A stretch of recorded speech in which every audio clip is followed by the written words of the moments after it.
Hi, my name is Clare Ramsaran, and I'm reading from my novel manuscript, which is called Kala Palari, and this is chapter 1. Where are you going, Edward, at this time of night? Eddie's mother had spotted him heading towards the front door. Off to meet some of the others at Party HQ. You not had enough of your comrades this week, boy? Eddie ignored his older brother, trying to get a rise out of him, as usual. He rubbed a glob of Brill cream between his hands and smoothed it through his hair as he met his own eyes in the mirror.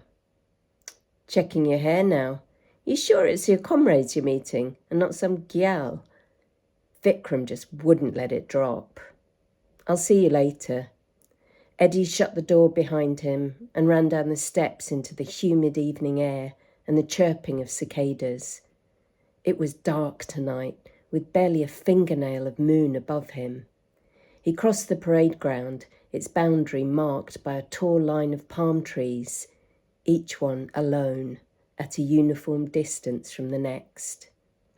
As Eddie approached the rum shop, the door opened. He heard the men's laughter and the clack of dominoes when a group of customers emerged. He studied them, looking for anyone he knew. His brother's handsome friend Lou was a regular here. Eddie had always looked up to Lou when they were boys, and as he got older, he tried to turn his mind away from the sinful thoughts he started having about his brother's friend. But as for Lou, he barely noticed Eddie. There were no familiar faces in the group of boisterous young men. Eddie didn't want to be recognised tonight. Anything he did could get back to his family so easily.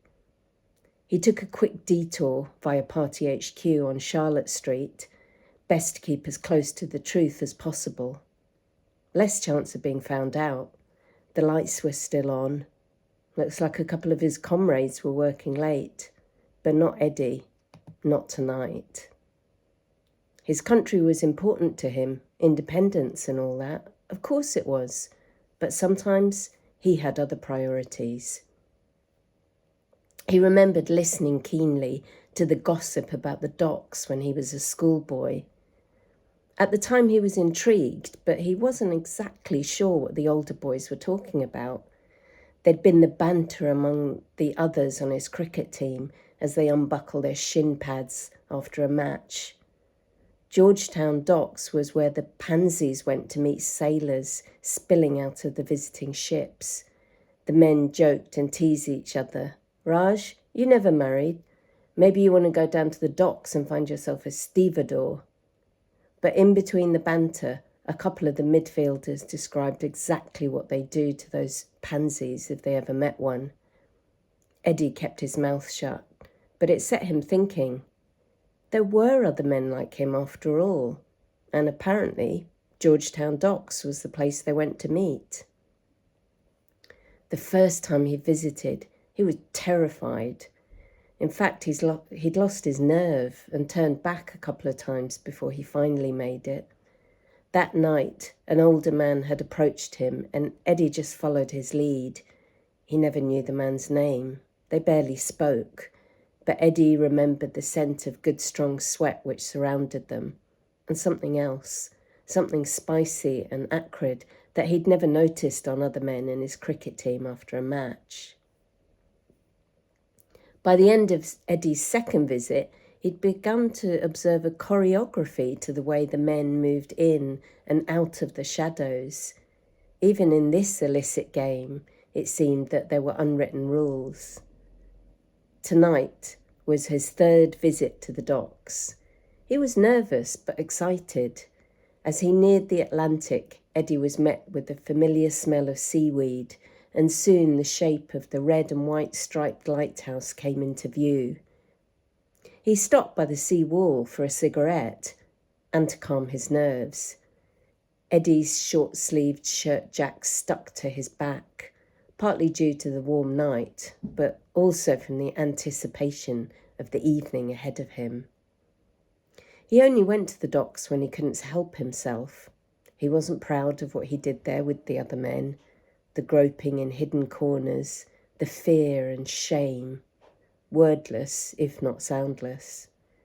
It wasn't too late to turn back, but now he wasn't sure what would be worse, carrying on or slinking back home.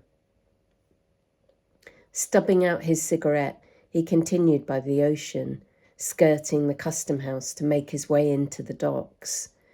The water slapped rhythmically against the hulls of the foreign vessels. Unlike last time, the bulk of a British troop ship loomed above him, tethered to its mooring by clanking chains. His skin grew cooler now as he walked alongside the hulking flank of the ship, vast and grey, more like a building than a boat. The British had brought their troops over to teach the colonials a lesson. Well, they'd see about that. When he reached the usual spot, he could sense rather than see the others around him. He slipped into a dark corner, waited and watched. His heart thumped in his chest, his desire grappling with his fear. Within a few minutes, there was a slight movement in front of him. A figure emerged from the shadows. Another stranger, nervous as a stray dog. Eddie could see him trembling. Maybe it was his first time here. The shape of the man's head, the way he held his shoulders reminded Eddie of Lou. He had studied Lou's features so often. He had even made sketches of Lou's face from memory.